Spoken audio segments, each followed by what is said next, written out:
నమశంకరాయ. ఈ రోజున ఒక అద్భుతమైనటువంటి విషయాన్ని మీతో పంచుకుంటాను.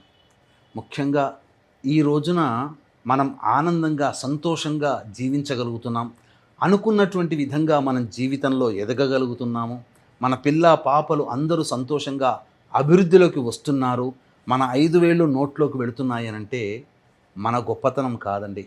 పితృదేవతల యొక్క అనుగ్రహం, వాళ్ళు పెంచి పోషించిన పుణ్యము, ఆ ఫలం మనం అనుభవిస్తున్నాం.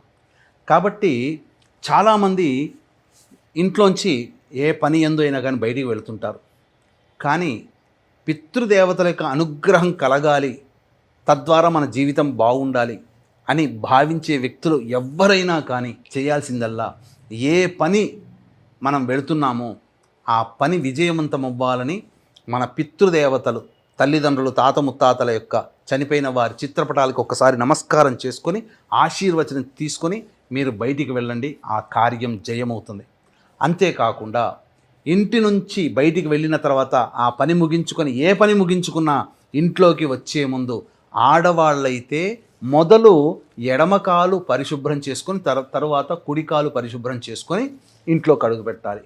మగవాళ్ళు అయితే మొదలు కుడికాలు పరిశుభ్రం చేసుకొని తర్వాత ఎడమకాలు పరిశుభ్రం చేసుకొని ఇంట్లోకి అడుగు పెట్టాలి. ఈ చెప్పిన విధానం ద్వారా చేయడం వల్ల పితృదేవతలు చాలా సంతోషించి మనము అనుకున్న పనులలో మనకు విజయాన్ని సంపాదించి పెడతారట. ఇక ఆచరిద్దామా ఇప్పటి నుంచైనా కానీ?